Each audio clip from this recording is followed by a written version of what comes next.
Hi, I'm Abigail. Welcome to my vlog. Yay! Okay. I am a full-time artist. I mostly paint, but I've been dabbling a little bit more into some digital and other types of art, and I'm really excited to bring that art into the world. And as I go through this journey and I explore it, I like to share what I'm doing with you. So let's get going.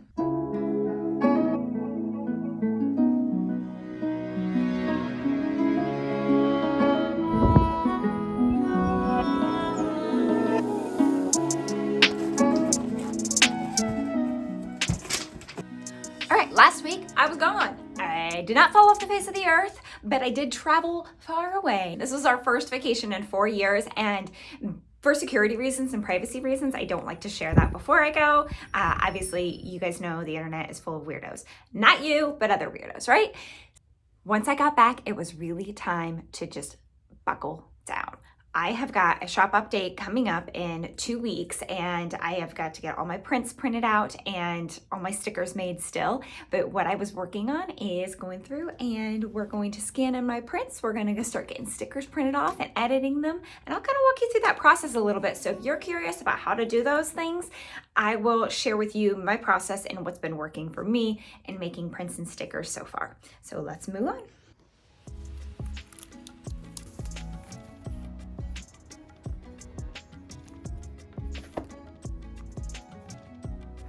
We are packaging an order. So for this order, I have one elephant strong print, which I'll leave the backing on in here because it's going to be delivered. So it's not going to go in a roll. One honey bunny. And when I send them out and they have this sticker on them, I use this cute little like thank you sticker and put it over it so they don't have the price on there.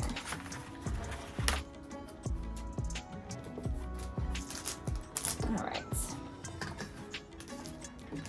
And then they got hello greeting cards. And they got buy 4 get 1 free. So 1, 2, 3, 4, 5.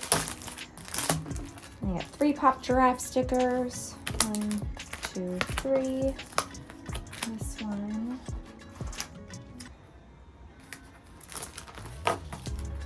And they got the last spring critters sticker pack. Oh, these prints were so cute. And then this cute little elephant robot, which was also the last one. And Lucky Duck.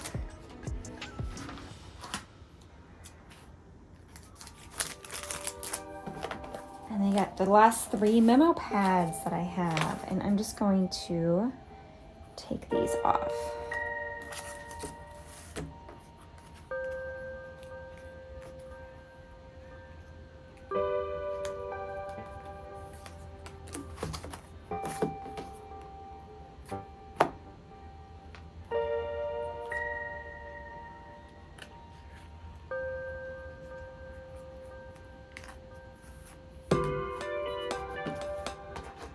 And because they loved the hello so much, I went ahead and thought I would give them a little extra gift. So, they've got a little extra gift.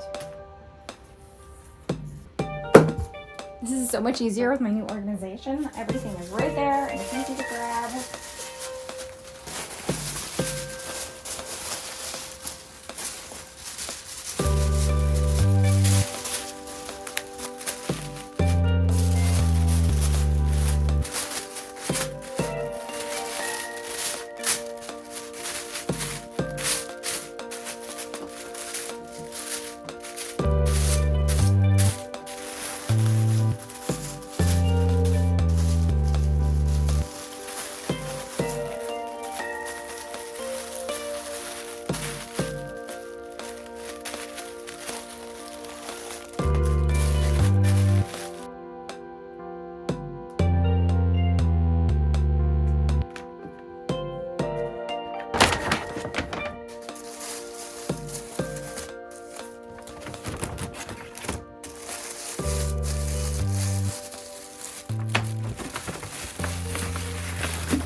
Okay, it is time for me to scan.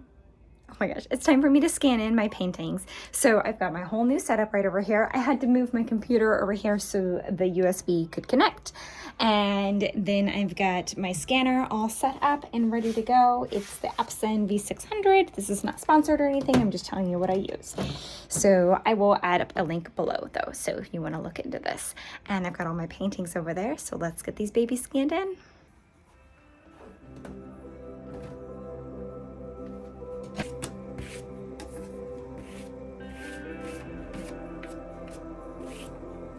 Make sure no hairs are on your paintings or on your scanner. Make it the cleanup easier.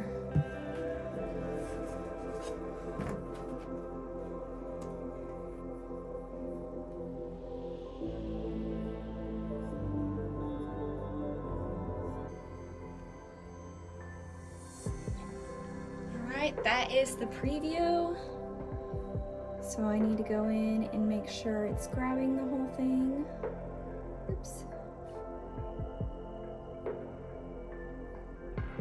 So I'll talk to you for a minute while that's scanning. So my scan settings, what I do is I set them at 24-bit color, and then I do 1200 DPI.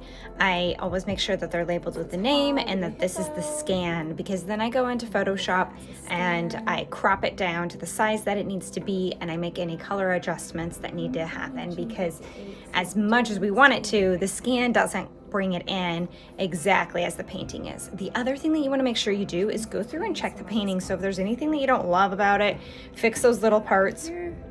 Sometimes oil paint kind of has like a little chunky mark, and that looks weird on a print. It looks fine on the painting, but as on the print. So I correct any abnormalities. This part's really fast. Any imperfections, let me say. Get rid of any hair that's on it, anything like that. Go in on Photoshop, get it all cleaned up, and do some test prints. And then once all of that is confirmed, then you can send it out to wherever you need to go, etc. That's how I go. And hopefully I can get these into some cute little tote bags. I don't have a name for her yet. I think it's a her. Maybe it's a him. I set down my little thingy. I'll use this one. So again, just wipe it down. Oh my gosh, it's right over here next to the printer.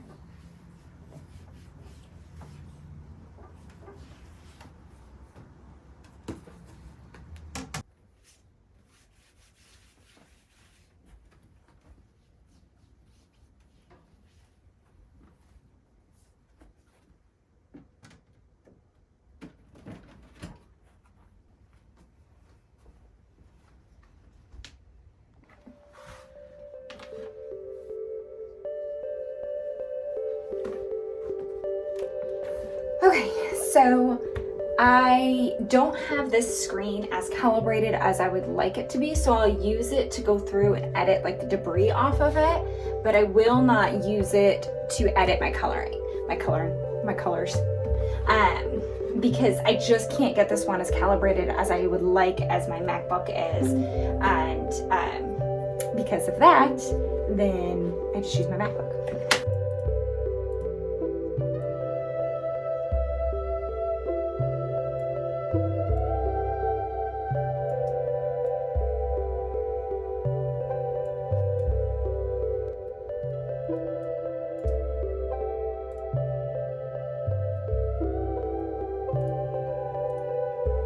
So my printer is agitating my ink.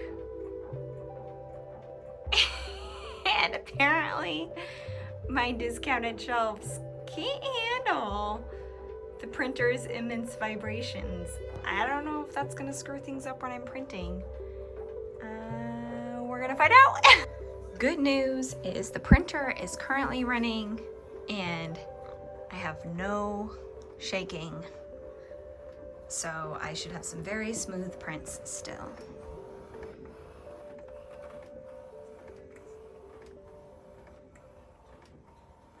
Okay, print versus painting. Can you tell which one is which? Print, painting. Print is not the right color as this background, and it's also not as saturated. I need it to be maybe not saturated, but a little bit darker. It's a little bit washed out up on here. So I'm gonna go through and make those changes. And I'm probably gonna print it on a 5x7 this time because this is too big to use all this ink when it doesn't work. So wish me luck. So after many test prints, I think I've got it. The hippo was the hardest because this blue is so saturated and it just seems like my printer can't quite get that. But you know, that's the difference between, I think I ended up close to it around here. That's the difference between originals and prints, that you know that you're not getting the exact thing, and unfortunately that's just part of it. But the panda was pretty easy. That one came out straightforward. I did one print and I was there. Elephant took 3 and the hippo took, or 4 actually, because I had the big one. And then the hippo took 7 tries to finally get there, but we are about there and ready to move on.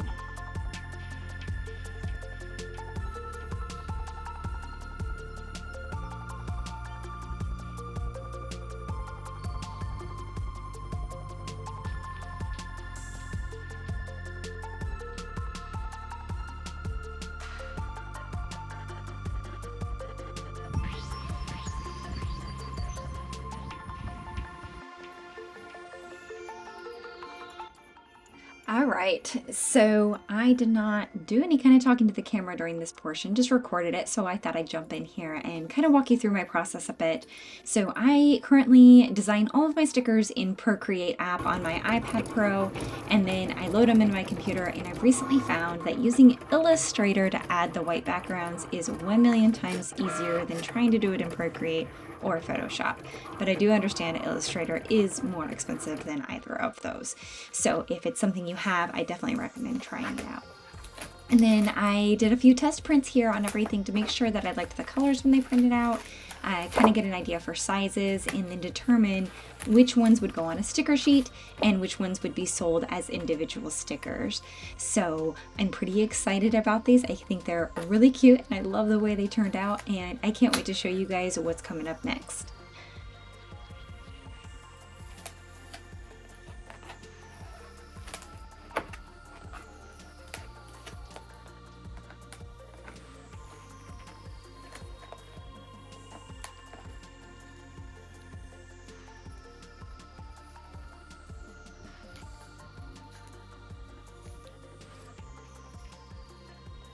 Well, I just had an unexpected expense because I had a dual monitor set up with my laptop in my office, and it was really not a dual monitor. It was an all-in-one computer, Lenovo. It sucked. It was awful. And I was just using it as a dual monitor. Well, it totally has bit the dust. It won't turn on. Nothing will work on it. It doesn't have any power. So I just went to Best Buy and I got a brand new monitor. It's 27-inch.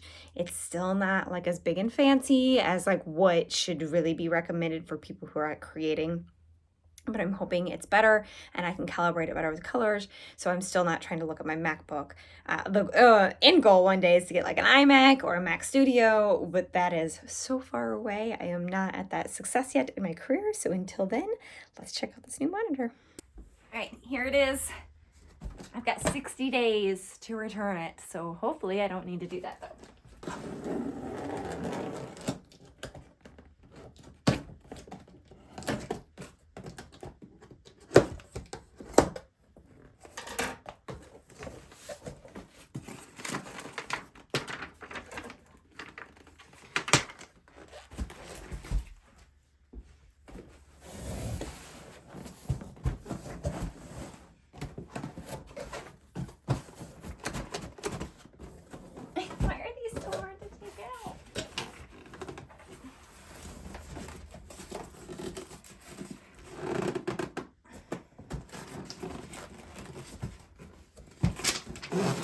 Ow!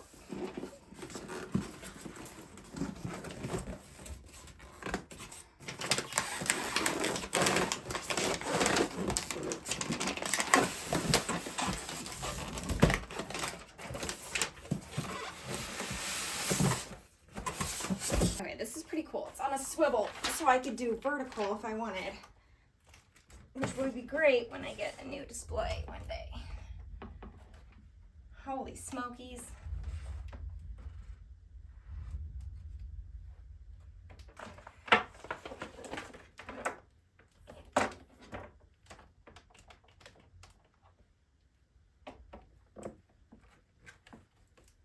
See if I can lower this. Ooh. Okay.